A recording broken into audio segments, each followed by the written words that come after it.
پھر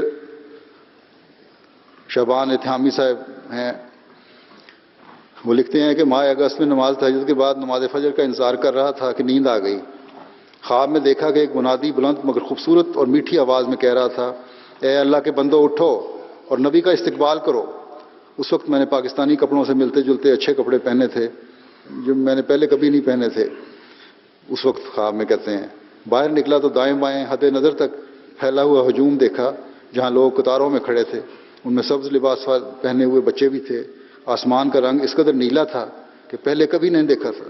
بہت سے ایسے پرندے بھی دیکھے جو پہلے نہ دیکھے تھے، ان کی چونچیں لمبی تھیں، وہ ہمارے اوپر اڑتے تھے، چونچوں سے پانی کے قطرے ہم پر گرتے تھے جن سے پیاسے اپنی پیاس اور بھوکے اپنی بھوک مٹاتے۔ ہم ایسے راستے پر چل رہے تھے جس کے آخر پر خانہ کعبہ تھا، جس پر نیا غلاف چڑھایا گیا تھا اور چاند بھی اس پر اپنی خوبصورت روشنی ڈال رہا تھا۔ قافلے کے شروع میں ایک شخص اونٹنی پر سوار تھا جس کے ہاتھ میں سوٹی اور کندھوں پر چادر رکھی تھی۔ اونٹنی کے پیچھے گھوڑوں کی ایک قطار تھی جن پر خوبرو لوگ تھے، جن میں سے صرف ایک شخص کو پہچان سکا جو کہ خلیفہ رابع تھے۔ اونٹنی سوار حضرت مسیح علیہ الصلوۃ والسلام تھے جنہیں سب لوگ پہچان رہے تھے اور حضور کو ہاتھ ہلا کر سلام کر رہے تھے۔ بعض کہہ رہے تھے کہ یہ موسیٰ علیہ السلام ہیں اور ان کا عصا موسیٰ یا حضرت شعیب کے عصا جیسا ہے، عصا موسیٰ یا حضرت شعیب کے عصا جیسا ہے۔ بعض نے کہا کہ عیسیٰ ہیں، بعض نے کہا کہ وہاں حضرت صلی اللہ علیہ وسلم کی اونٹنی پر سوار ہیں۔ اس پر حضرت مسیح علیہ الصلوۃ والسلام نے کہا، میں حضرت صلی اللہ علیہ وسلم کا نور اور ظل ہوں۔ تب مختلف جہات سے لا الہ الا اللہ اور بعض دیگر آیات قرآن پر مشتمل نعرے بلند ہونے لگے، یہاں تک کہ خود میں نے اپنی آواز نہیں سوتے اس میں سنی بلکہ اپنی آواز سن کر اٹھ گیا۔ پھر احمد باقیر صاحب لکھتے ہیں کہ میں بچپن میں ایک امام مسجد سے قرآن کریم حفظ کیا کرتا تھا، لیکن جب اس امام صاحب نے جھوٹ اور نفاق دیکھا تو اس کے پاس جانا چھوڑ دیا، بلکہ مسجد اور نماز بھی چھوڑ دی۔ بعد میں ایک دوست باسل الخیمی صاحب کی تحریک پر میں نے دوبارہ نمازیں شروع کی تو اللہ تعالیٰ نے رویا اور کشوف کا دروازہ کھول دیا۔ ایک رات خواب میں کہا گیا کہ مجھے محلے کی مسجد میں جانے کے بجائے گھر پر نماز پڑھنی چاہیے۔ ہم بعض دوست مل کر نماز پڑھنے لگے اور نمازوں کی لذت حاصل ہونے لگی۔ پھر جب جماعت سے تعارف ہوا تو اس بارے میں استخارہ کیا۔ ایک بار خواب میں حضرت مسیح علیہ الصلوۃ والسلام نے مجھے اپنی کتاب مواہب الرحمان دی، اس کو پڑھنے سے مجھے شرح صدر حاصل ہوا۔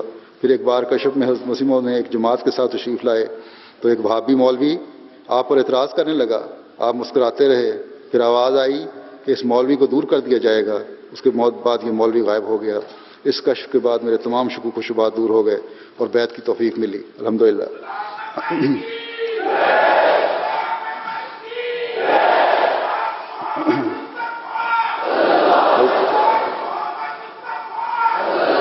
بس مسیح موعود علیہ الصلوۃ والسلام فرماتے ہیں دعوی نبوت پر سب سے پہلے زمانے کی ضرورت دیکھی جاتی ہے، پھر یہ بھی دیکھا جاتا ہے کہ وہ نبیوں کے مقرر کردہ وقت پر آیا ہے یا نہیں، پھر یہ بھی سوچا جاتا ہے خدا نے اس کی تائید کی ہے یا نہیں، پھر یہ بھی دیکھنا ہوتا ہے کہ دشمنوں نے جو اعتراض اٹھائے ہیں ان اعتراضات کا پورا جواب دیا گیا ہے یا نہیں۔ جب یہ تمام باتیں پوری ہو جائیں تو مان لیا جائے گا کہ وہ انسان سچا ہے، ورنہ نہیں۔ اب صاف ظاہر ہے کہ زمانہ اپنی زبان حال سے فریاد کر رہا ہے کہ اس وقت اسلامی تفرقہ کے دور کرنے کے لیے اور بیرونی حملوں سے اسلام کو بچانے کے لیے اور دنیا میں گمشدہ روحانیت کو دوبارہ قائم کرنے کے لیے بلا شبہ ایک آسمانی مسلح کی ضرورت ہے جو دوبارہ یقین بخش کر ایمان کی جڑوں کو پانی دے۔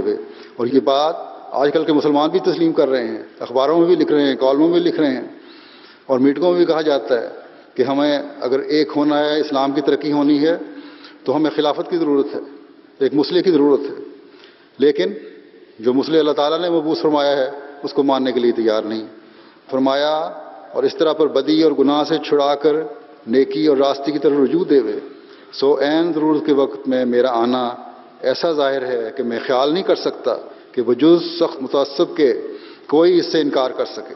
اور دوسری شرط یعنی یہ دیکھنا کہ نبیوں کے مقرر کردہ وقت پر آیا ہے یا نہیں، یہ شرط بھی میرے آنے پر پوری ہو گئی ہے، کیونکہ نبیوں نے یہ پیشگوئی کی تھی کہ جب چھٹا ہزار ختم ہونے کو ہوگا تب وہ مسیح موعود ظاہر ہوگا، جو قمری حساب کے روح سے چھٹا ہزار جو حضرت آدم کے ظہور کے وقت سے لیا جاتا ہے مدت ہوئی جو ختم ہو چکا ہے، اور شمسی حساب کی روح سے چھٹا ہزار ختم ہونے کو ہے۔